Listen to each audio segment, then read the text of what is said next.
Hello and welcome back to the channel. My name is Taylor and today are my January favorites.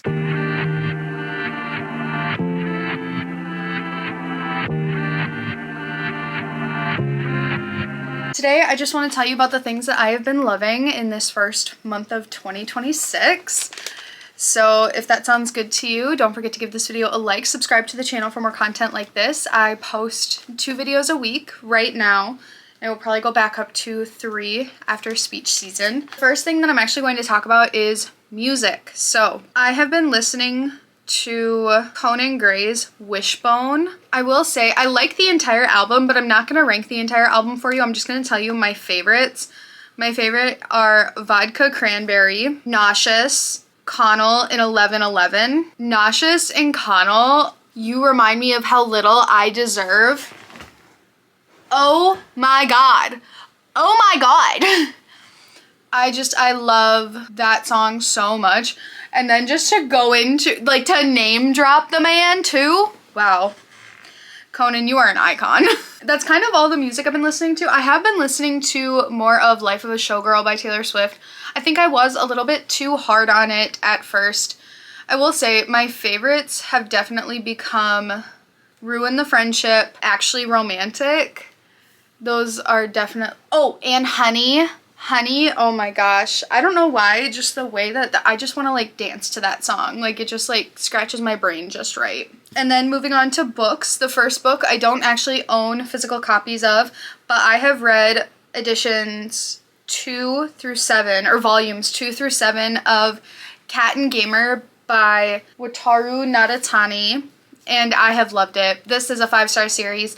I can check out volume 8 on Libby on my digital library on my phone, which is very exciting. So I'm just going to do that at my own leisure. I have read a lot of graphic novels and manga this month. I've had a really good time with all of that. Cat and Gamer just really stands out. It really has helped me through this kind of like reading slumpy feeling that I've been dealing with. But I feel as if the reading slump might be coming to an end, especially because I have been DNFing books that don't make me happy. Oh my gosh, in terms of like working on my 2026 goals, I have been DNFing books that are not for me, and I've been having a great time doing so. I actually today just DNF'd American Psycho by Bret Easton Ellis because I was just like, this is a man doing things that men do. Men hurting women. That's pretty common. I don't feel like I need to read another book about that. I don't know. I was talking with a friend about it and I was like, I feel like it's this cultural thing, and she was like, just watch the movie. Just watch the movie. It is a book and a movie written by men for men. Because that's the thing, being a woman, some men are terrible to women and are awful and misogynistic and racist, and that's, I mean, I'm not saying that the book shouldn't exist, I just don't think the book is for me. Like, if you want a book that is misogyny and like man kills woman, I would read You by Carolyn Kepnes. Honestly, I would read that because I feel as if that book does a better job of making our protagonist almost more likable, but also not, because we know we're not supposed to like Joe. It's a whole thing. That's only my opinion, but I had to DNF American Psycho. My other favorite book of the month was Evicted by Matthew Desmond. This is a book that follows 8 families in Milwaukee as they are trying to keep a roof over their head. Matthew Desmond followed these families around and saw the choices that they made, wrote them down, and put them in a book for us. This was a 5-star read for me. One thing that this book really taught me was everyone deserves housing, even if you don't agree with the things that they do. It really doesn't matter if they have 20 bucks and go spend it on alcohol and you would take that 20 bucks and put it towards your heating bill, your electricity bill.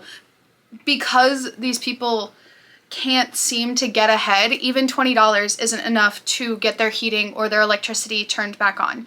Does that make sense?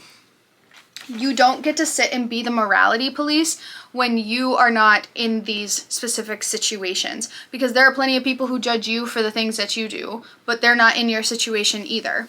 And so the biggest thing with this is it taught me to retain my humanity as much as possible, to not play morality police or tell people or think about like, oh, they should have done this, and like feel like I'm some sort of morally superior person. Because I saw a review on Goodreads and it was like, these people they suck and they are terrible people and they make terrible decisions. And it's like, what is that serving to take that away from this book?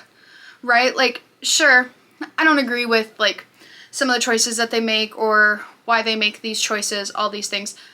But does it matter when it's a systemic problem that they can't keep a roof over their head? You know what I mean? Like, sure, yeah, take care of yourself. Like, you would want that for everybody, but not everyone has those privileges. Another book that is a favorite, and I think will probably be one of my favorite books of all time, but I'm not finished with it. I'm on page 124, is Moby Dick by Herman Melville. I've been loving this. I have put it on the back burner because the book club that I'm reading this with, it's actually the book club book for January through April. And so I'm just trying to like take my time with this. But now that I have decided to, you know, DNF American Psycho, because I was planning on finishing it this week and I was like, no, I can't do it. So I'm going to be reading this and the audiobook, and I've been continuing to read the Bible, you know, but I love this so much.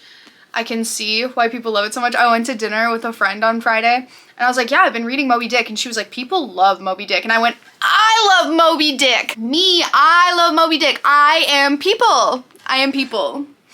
So it's been so good so far. I'm really excited to continue going on it, or going through this story. I'm hoping to read a little bit more tonight. I love how short the chapters are. It makes it so much easier to just sit down and I feel like I can get into this flow of things. Right now, we are just like setting sail. I don't believe we've really met the captain yet. Like in theory, we met him, but we're not really there yet. So really excited to continue on with this one. In terms of sort of makeup skincare favorites, I really try not to buy a ton of makeup skincare, and I want to do like a low buy for this year. I actually just filmed a get ready with me where I talked a little bit about like my pseudo project pan, and a lot of these products are in it. So let's start with the eyeshadow.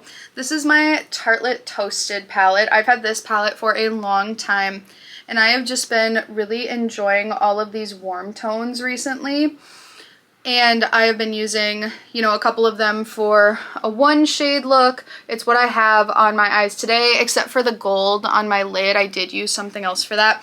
But I have a plan to try and hit pan on every one of these shadows, which is exciting and scary. But I think if I just work on using one palette, it'll be fine.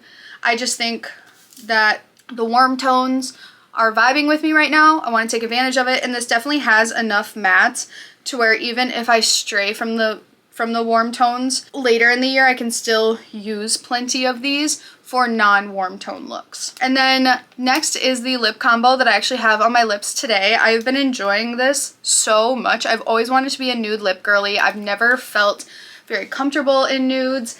And I purchased this Milani lipstick, and I was so sad because on its own, it does not look very good on me. Let me be so real with you. It's a little bit too peachy and a little too light. But when I put it with these two, it's great. I have the NYX retractable lip liner in the colorway Nude. So I put that on, and then I put the lipstick on.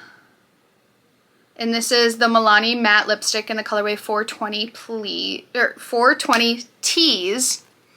And then this is the NYX Butter Gloss in the colorway Madeline. And I don't know what it is. These are all just peachy enough, just brown enough. And I feel like it looks so good on my lips. I am very happy with it. And actually, the lip liner and the lip gloss are in my sort of project pan for the year. I've had both of these for a long time. I am just not a lip liner person. I know that Sabrina Carpenter really like brought them back, but also that is a trend that women of color have been doing for many, many, many years, and then you know how it all works. So I bought a couple lip liners. I'm just not a lip liner person. I have realized that, and while I love this butter gloss, it's getting old. And I have another brown lip gloss that I can use with this once these two are gone. But for now, I've really been enjoying this lip combo. The next thing is actually this Bath & Body Works spray. This is Snowflakes in Cashmere, the Fine Fragrance Mist. This is their updated packaging for 2025. I did not think I was gonna buy this again. Like, I really thought, like, oh, you know, last year I just thought it was so light, I don't need it, all this stuff. And then I went in and I smelled it again and I was like, it just hits. It just hits. So the fragrance notes on this are vanilla cashmere cream, caramel woods, and frosted clementine. And I'll just put this on and everybody tells me that I smell really good. I bought this, I want to say, it was either November or December, and I'm already just above halfway done. So the glass is half full, but I use this like every single day. So this is definitely going to be gone by the end of this year. Not that I'm panning it or anything, I'm just trying to use it because I like it. I have this thing where I prevent myself from using the things I like for some reason, and I want to stop doing that. I want to use the things I like while I like them. You know, what is the point of like saving things? Things like that. You know what I mean? Like, it'll go bad eventually, I mean, in many years, but there's no reason that I need to save that. You know what I mean? A few more things. Next is this bass that Chad got me for Christmas. Isn't it so cute? So a little bit of context about me and my boyfriend. When we first started dating, he was like, wow, you're such a catch. You're like a 22-inch trout. And I was like, is that good? And he was like, I don't know. It just sounds right. And so he looked it up and apparently it's not. It's pretty common for a trout to be 22 inches or longer, but the sentiment still stands. So he calls me his trout and I call him my bass. And so for Christmas, I actually got him one of the nano block sets of a rainbow trout, because I'm his trout, and then he got me this stuffed bass. We did not coordinate that at all. But so he doesn't have a name. Leave name suggestions in the comments below, but he just sits here and has a good time. Sometimes I cuddle with him while I read. But he likes living there. Next is a word search book that I got for Christmas. This one is so nice and light, and I just kind of have it on the floor down here. So whenever I'm getting towards the end of the night and I'm like kind of fading, I'm like, let me just do a word search real quick. And this one it's a little bit harder for me. I don't know if it's the font or what it is, but it just feels like it's harder for my eyes to focus on it. But this one has 4 as opposed to the 2, and it is big enough. I think it's just the font that my eyes can't like catch stuff as fast. But honestly, that's probably okay. I don't need to like do all the puzzles in like 5 minutes. You know what I mean? I have this thing where I feel like I have to do a word search really, really fast. I don't need to do that. There's no reason to need to like think that I need to do that. Next is actually this. I don't even know if you can tell. So this is my Switch, but I'm actually going to show you what's on my Switch because I am someone who loves handheld gaming. And I'm sure you could ask like, oh Taylor, why didn't you just get the Switch Lite? Well, when I bought this, technically the Switch Lite wasn't out, I don't think. But I wanted this just in case I wanted to play games with my friends at my house or anything like that. Because I got this, oh gosh, I got this in 2019. So I've had this for a while. I do really want a Switch Lite at some point in my life, but we're not there yet. We are not there yet. But because I love playing handheld mode, holding this is so uncomfortable. Just like, she's flat. She's so flat. And so, and hands are not that way. So actually I bought this. This is not a sanctioned like Nintendo thing. I got this a long, long, long time ago. And it just makes it so that you can hold your Switch comfortably. I think it was like, I want to say $30. I don't know what something like this would be like now. I just have a regular Switch. I do not have a Switch 2 or a Switch Lite, but this makes it so that I can sit and game for a long period of time. I definitely notice that my hands are sore when I don't use this. So this is what I use. There's not to say, I don't know if there are other things like it. I got this at GameStop. For sure I got it at GameStop. And yeah, this has just been, you know, a lifesaver because I've been gaming a lot more. I've been playing Stardew Valley, which is always a favorite. I literally cannot get myself to play any other game anymore. Any other game, if it's not Stardew Valley, I'm like, I don't want to play this. The only other game that I was like, yeah, I like this is Salt and Sacrifice, which is a platformer. Like the XP points are called like salt, and then you like go battle. Me and my boyfriend played it a few times. It was really, really fun. I love the game. I actually showed the game to my boyfriend and I want to get it on my Switch, but apparently I'm just so lazy that I won't do it because I just want to play Stardew Valley. And I don't want to jinx myself, but I am closer to perfection than I ever have been before. And I started that save file, I think, sometime in December, and I've been doing really, really good. I'm not even done with year 2 yet. I'm gonna get all 4 candles from Grandpa. Okay, I'm done with that. The last 2 things before I get into the crochet stuff, and then I'm going to talk a little bit about experiences. I actually got this tote bag from my grandma for Christmas. This is just a bag of books from Barnes & Noble. I've always looked at these. I've never bought one before, but this has been really, really great for bringing around crochet projects. It's just really, really big, really nice. It has this extra pocket here where I could put my crochet hooks or my scissors or something like that. And I've been really enjoying using this. I've never quite been a tote bag girly. I don't know what it is, but I'm really enjoying using this right now. And then the other tote bag that I've been using a lot, I've been using for my library books. And this is my tote bag from the Strand that my mom got me when her and my dad went to New York. So this is 18 Miles of Books, Strand, New York City, established 1927. And then on the back it says, a well-read woman is a dangerous creature. And the only reason why I don't use this one for crochet stuff is because it's kind of narrow here, but it's great for books. I can put so many books in here. So this is my library tote, and the other one is my crochet tote. And I just hang them on the doorknob in this bedroom, and I grab them as I need them. Alrighty, and the last couple of things are crochet things. Oh my gosh. So this is a fold over top sweater. I'll put the video in here of me wearing this. This is with Red Heart, the Super Saver yarn in Aran Tweed. So if we get up close, you can kind of see the little nubbins.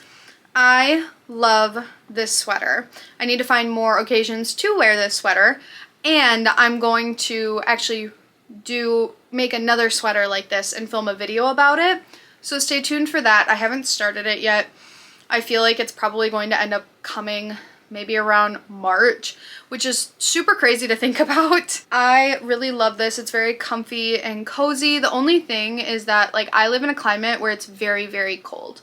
And so when I see these girls walking around with like off the shoulder tops, and I'm saying like see them walking around on Instagram, when I see them on like reels or something, they don't live in climates where it's like -10. You know what I mean? Like they don't have to wear a coat over it. You know what I mean? So I wore this out to dinner with my friend, and I actually just like draped my coat over the sweater. But the problem is that this is like bulkier than the coat I was wearing. It was like a whole thing. I made it work. I didn't freeze. It was fine. But I love this so much. I think it is so cute. I just need to find like a good time to wear it. And then the last crochet thing that I have to show you today is actually something that I am working on very, very much so. I've been working on it. Like it's the only thing that I want to work on, which is crazy. I'm not normally the kind of person who only works on one project at a time, but this is going to be a floor length white skirt. I do need to put elastic in the band here, which I do plan on doing probably kind of soon.